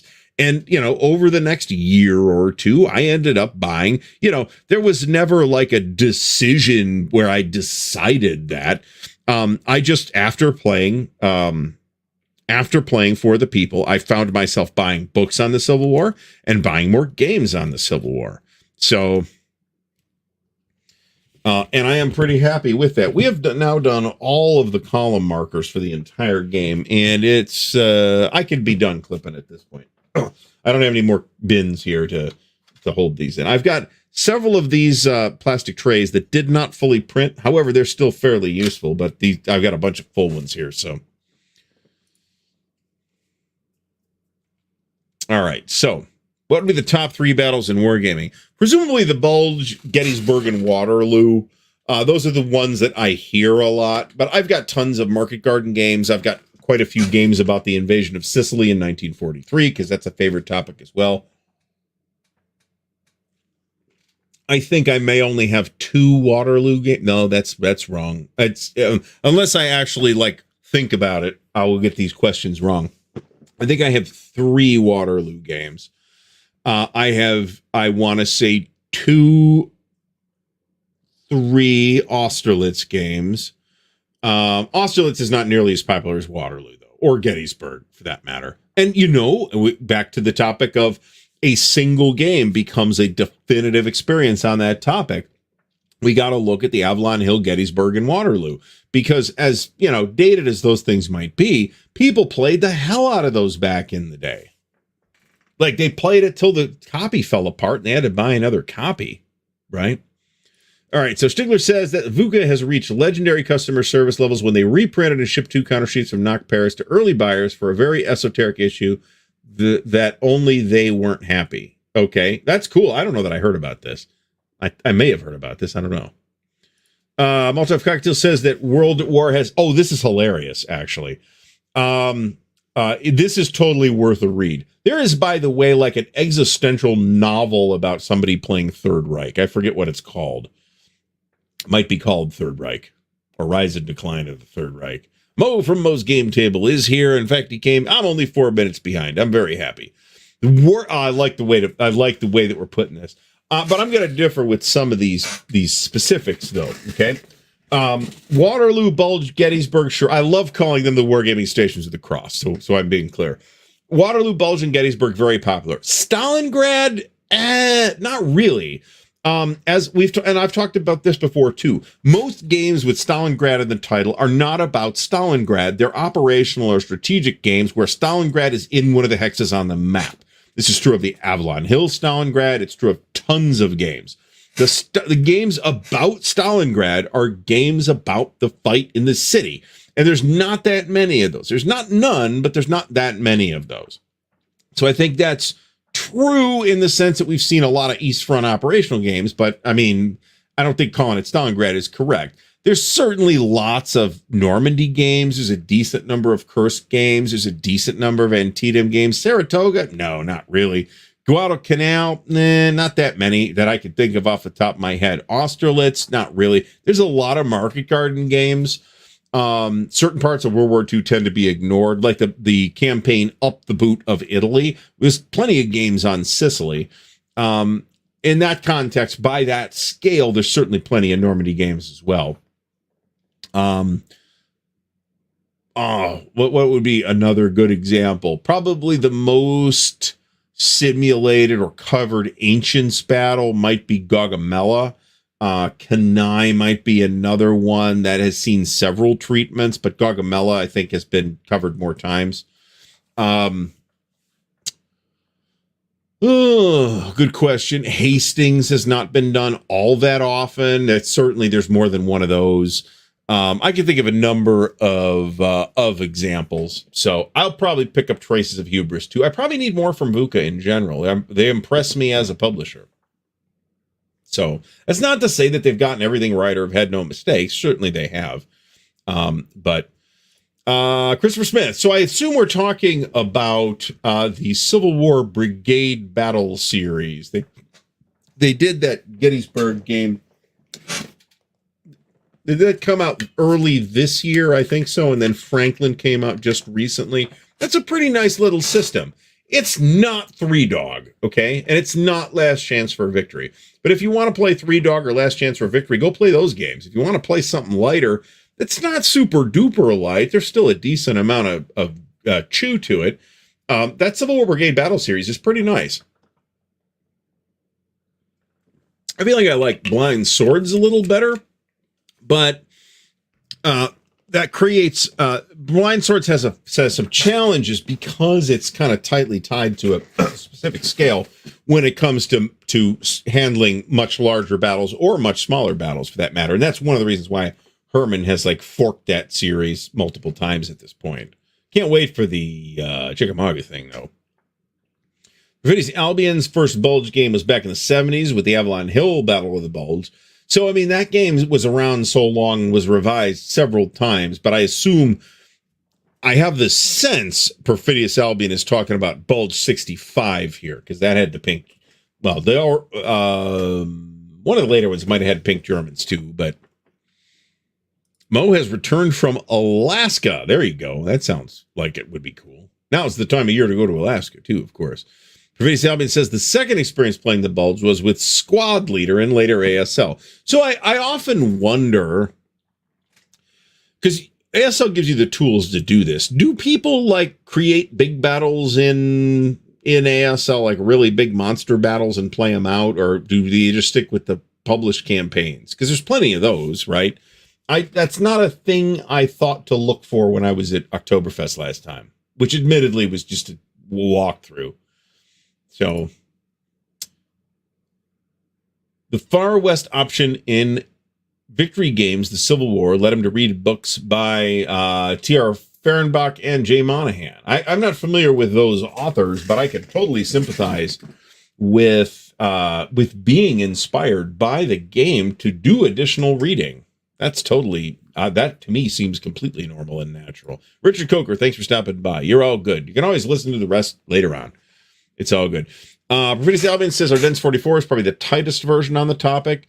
I think Ardennes 2 from Dean, which I guess is going to be Dean's last design from scratch. I'm not positive that's the case. But it's the last thing we have from Dean that's come out relatively recently. So I think that's worth your time. Ardennes 44 is very solid. I can vouch for that. I really strongly enjoyed the last Blitzkrieg, however. And I think that is my Bulge game at this point. It's just a wonderful game. Jeff Beeler's first Bulge game was Danny Parker's Battles for the Ardennes Quad, which has recently returned to correct chronological order on the shelf too, because these shelves sucked. So what can I say? The book I'm talking about is called Third Reich by Roberto Bolano. That name's not ringing a bell, but I've heard about the novel. I have not read it. It's about some dude who gets obsessed by Third Reich, and it's not by a war gamer or anything like that. So the Stations of the Hex, that's pretty good. I like that. The BGG post is called At Dawn We Ate Sugar Smacks. That's on BGG. So that's totally worth a read. Whether you are a fan of World at War or not, and I suspect you will get a bigger kick out of it if you, like some other people, have been more frustrated than not by a World at War. Pavlov's House is a really good game about the city fight in Stalingrad. That's a terrific game. I've played the Pavlov's House scenario in ASL, which is pretty old, and the David Thompson, Trevor Benjamin, Pavlov. Actually, I'm not sure that Trevor Benjamin was involved in that. David may have had a co-designer on that. I'm not sure. But you know the game I'm talking about, the game called Pavlov's House. That's David Thompson thing. So I've played that. L2, Streets of Stalingrad. Yep, there were people playing this, not the whole thing, but they were playing a scenario of this on a table at Compass Expo last year. And I'm pretty sure they got COVID. So there's that. Not that many good Shiloh. In fairness, Shiloh's a little bit of a tough battle to handle. So there's that. Yeah, I mean, don't even tell me this until something's ready to come out, because I've been hearing this for years and we have yet to see anything actually show up. So whenever somebody wants to do it, cool, let me know. Midway should be on the list. Maybe. How many games on Midway are there? I mean, there's more than like 2. But I mean, the seminal game on Midway is going to be the Avalon Hill Midway from the 60s. But there's a Second World War at Sea game on Midway. As I recall, CV from S. Craig Taylor, which was from Yaquinto, is basically flat top, but for Midway. That's worth a look. Kind of hard to find. Meandering Mike says 23 games on the Battle of Hastings. That's a decent number, actually, but none of these were big popular games either. So this is true. Yeah, this is true of Antietam as well, right? How do you cripple the Union player by putting McClellan in charge and making him indecisive? That's a possibility. Yeah, there's a couple of different projects to bring this back, one of which will probably materialize at some point, but I don't, again, I can only get so excited about hypothetical games, right? And I can only spend so many brain cells paying attention to games that are somewhere in a production pipeline. At some point, it's coming. I have a vague idea of where it is. I will find out more about it when it's closer. I don't have a sense that any of the Streets of Stalingrad Resurrection projects are all that close. I agree that the Italian campaign could be pretty interesting. There is an OCS game on the Italian campaign in the pipeline. I'm not sure OCS is the right system for that. I'll be very curious to see what they come up with, however. So, all right. Eric Schaefer. Yeah, I mean, if I was going to play that Stalingrad city fight at this point, I recognize that it's not the entire city. However, I do think you're going to get the essential flavor of the Stalingrad fight, the house-to-house fighting in red barricades. I also think you can get it in smaller ASL experiences too, but, people can do what they have the wherewithal and equipment to do. I mean, there's the Kampfgruppe Piper duology, if you will, that Avalon Hill did back in the day. I don't know that there's anything else official that's in. As soon as I say this, I'm going to think of something. I don't know that there's anything else official in the Bulge that's like a big ASL campaign, but there's billions of scenarios that are Bulge battles. Some of them are decent sized in ASL. So ASL's fine when it comes to handling the Bulge or Stalingrad, right? I mean, how many of us cut our teeth on that guards counterattack scenario for ASL, for example? Yeah, but this is critical hit, and I don't think critical hit counts. So there's that. It is big. I've seen it. It's big. Carl says that Dean's last designs from scratch are line of battle, no turning back, and BCS inflection, wrapping both up. Wow, that's fantastic news. I mean, not fantastic news, because the fantastic news would be Dean would be still with us, but I am very excited to see both of those games. So, I've never played the Ardennes Offensive from SPI, or Bulge 65 for that matter. This is true. So if we regard this, Craig Alexander, thank you for the question, and thanks for stopping by tonight. This is a good point, because when we say the Battle of the Bulge, yeah, there's a battle, but it's a battle taking place, if we're doing the entire thing, It's a battle taking place at the operational scale. And if that's true, then maybe we should imply the same logic to Stalingrad as well. Many of those games don't just cover the little bit out of the city, though. They cover the entire East Front, or a huge chunk of the East Front. So I could see the logic behind this, right? If we have like an Operation Uranus game, for example, I mean, does that count as a Stalingrad game? Yeah, it probably should.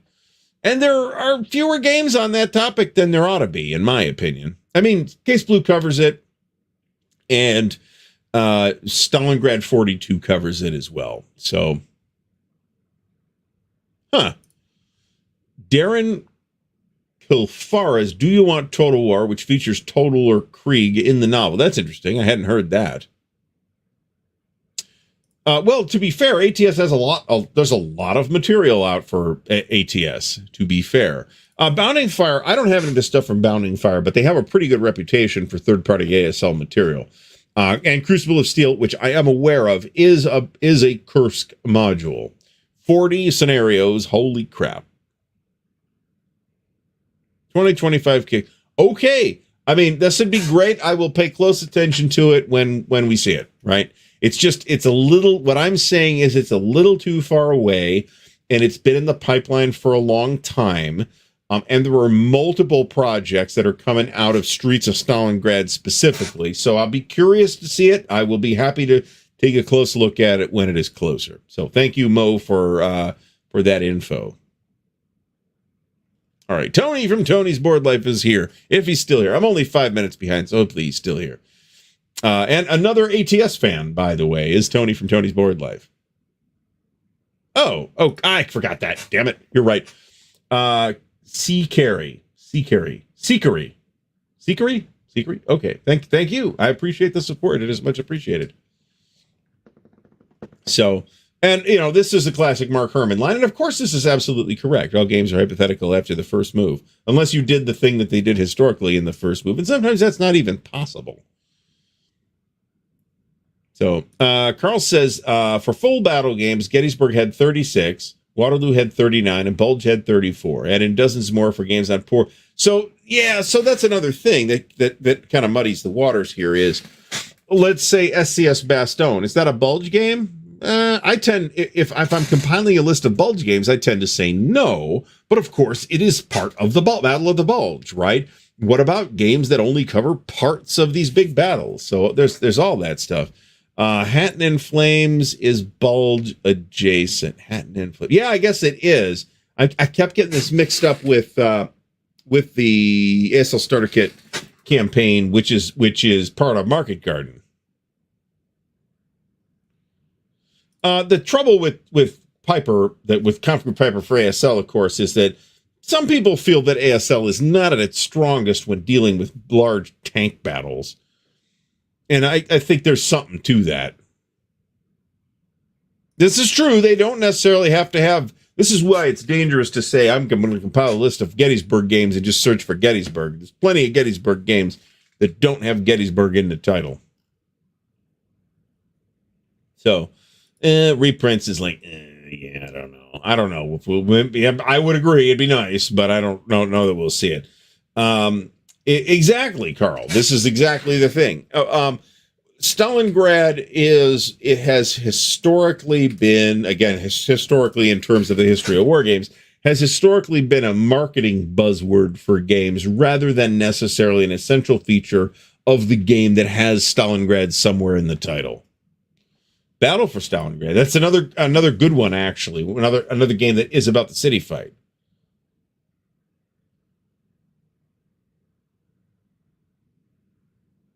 There are a ton of games about parts of the Battle of the Bulge. The Conflict Piper stuff, for example. That's not the whole thing.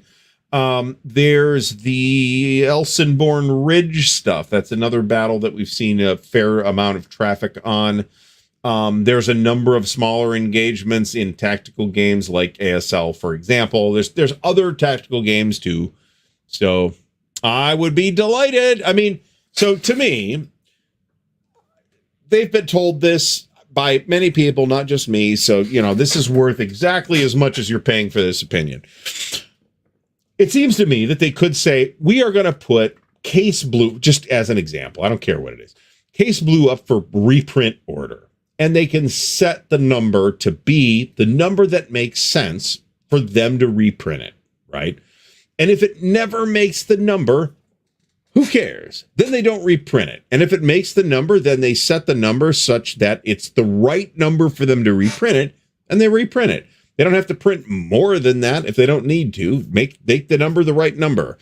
So there's that. And I'm not the first person to express that opinion, and my opinion is worth exactly as much as anybody else. So, and less than the people at MMP would make this decision, because they are presumably privy to financial information that I don't have access to, and none of us have access to. So those of us second guessing those decisions are doing so without the benefit of all the information that might be out there. So I guess what that means is, would I like to see a Case Blue or a Last Chance for Victory reprint? Sure, but I do have both of those games already. I would buy another. If they reprinted Case Blue, I would buy it.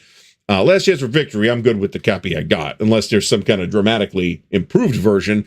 And I find it difficult to understand how one could improve Last Chance for Victory by all that much. So there's that.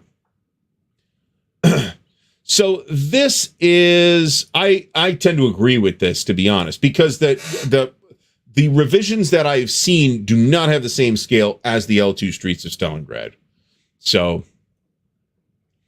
I have heard good things about Corregidor. I have not really looked at Operation Neptune. It is tough to estimate it. Well, yes and no. I mean, on the one hand, you can get a quote from your printer. On the other hand, the way I think MMP does it is they don't necessarily use the same printer for every single component. So that might become complicated. And if the decision is that you don't want to deal with it, then okay. I mean, this is a hazard, okay? So let's remember when they were talking about the big GTS Mondo package of the revised GTS 2, Devil's Cauldron, and War Eagle's Dare. What was that going to cost exactly? I mean, they never announced a price. What was that going to cost exactly? I mean, that would have been a terrifying price. I would have to assume that it would be something like at least $400, and that's a lot of money, man. I might have balked at that and said, no, I just can't afford that. Screw it. I'll play my first edition stuff. And let's face it, the first edition is fine, right? It's not wrecked because you're not playing the latest version of the rules. Mine is missing about 30 counters, so that's a problem. Now, if I play it, and I will play it again at some point, which might or might not be with my copy, but I will play it again at some point, and if we're using my copy, I will make replacement counters. Is it a hassle? Yes. Do I not enjoy papercrafts? Also yes. But I can do it if I need to. I've made counters before. It sucks and I'm terrible at it, but I can manage. So, well, there's a map edge. It's called the Shoreline, right? There's a lot of good Sicily games. I really like the Vance von Bory's Invasion Sicily from GMT. I think that's a very strong game, and I'm really kind of surprised that doesn't get more attention. But then again, it's a pretty early GMT release, and it was released in a Ziploc, so it doesn't have like a really cool piece of packaging or anything like that. And it's been out of print forever. I'd like to do video on that at some point. Oh, this is adorable. This is adorable. So technically, the most expensive game I have ever bought, and it ain't close, is that Campaign for North Africa. But I didn't pay cash for that. I didn't pay a cash nickel for that. That was all store credit. And it was $9.35. That sounds right. I might be misremembering the exact price, but it was something in that general neighborhood. That's a lot of money. The most expensive game I've ever bought and paid cash for, cash in a loose sense, was also from Noble Knight, and it was Europa's Second Front. And again, I've played it twice. I'm pretty confident I'll play it again. It walked in the door, and I immediately started clipping it. So, Christopher Smith, thank you. I'll have to take a look. I've got I'll have to figure it out from the the way I do it. If I'm checking a big game, I didn't do it this. No, that's bullshit. I did do it this way. With War in Europe 2, I dumped the counter sheets into Inkscape, and then I just paste a green check mark on every counter that I've got. And if I've determined finally that there's a specific counter that I don't have, it gets a red X instead. And then when I'm done with all the sheets, and I can look at it and see what I got. So that's what I have for Case Blue. I will thank you. I appreciate that. I will try and remember to put that together, but I'll have to look it up is what I'm saying. As some people don't like the SST Sicily. Stigler hates it. He thinks it's bloated. And I'm not sure he's wrong about that. It is the most complicated of the games in that series, but I still think it's a pretty strong game. First pass, that's approximately correct. I might have spent more than that on that Enterprise Games, that first hit at Enterprise Games, to be honest. That sounds approximately correct, though. But I spent 3 times that before the dealer's room even opened. So there's that. So I'll tell you what, I had this kind of monster package of Case Blue, GB2, but there was like a bunch of extra stuff in there. There was a pretty damn near close to an entire extra GB2 in that counter mix. And I mean, almost 2 full copies of GB2. And some other random stuff from unknown OCS games. So it took a long time just to figure out what was there. So amazing, isn't it? I do need to drink more bourbon. There's a lot of bourbon here. I got to finish this. This is not going to waste. Also true. So I'm pleased that the new GCACW game, Thunder on the Mississippi, is not going to be terribly expensive. I forget whether it's 1 map or 2, though. So that 126 is about what Noble Knight has it for. I forget the exact. It's on my Noble Knight list. Not the campaign list. That's, whenever I get the chance to get it, that'd be great. We do not chug whiskey in this household, Mr. Brandt. I do not drink in that fashion anymore. I remember when Second Front came out, okay? And I remember it was this would have been about 95. I think that sounds plus or minus a year. That's about right. So I remember that the price of $100 at the time, and again, plus or minus $10, that's about what it was considered scandalous, and I was mortified by that. Now, I was not. It would be 15 years after that I first played Europa, so, that's not true, is it? So I had some Europa stuff in the 90s.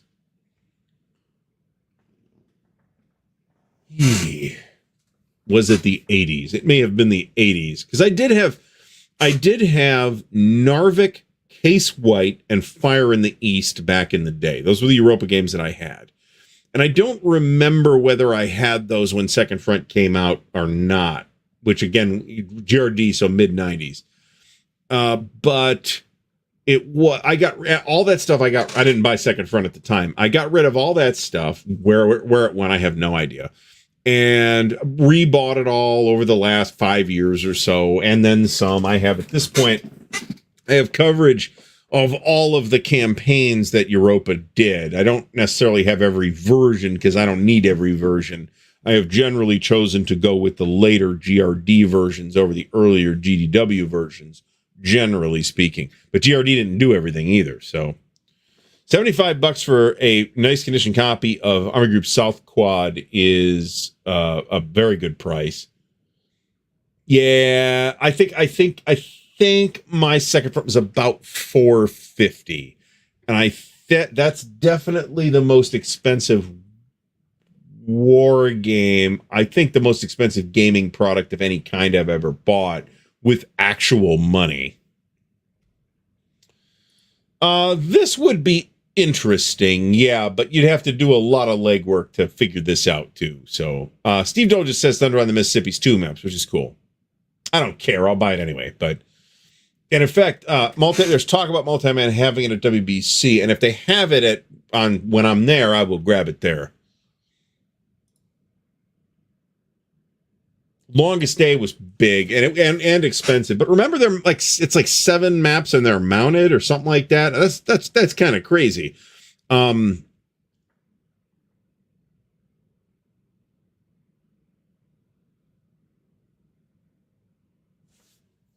So, all right. In any case, we are just about out of time. So here's what's going on this week. We got the show with Dan tomorrow. Who do we have? I have no idea.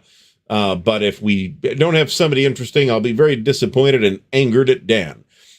We also have, what do I got coming up this week? I do have, there's a Kickstarter that Columbia Games is doing right now for another Harn hardcover. I have a look at that coming on tomorrow or Wednesday. I think Wednesday.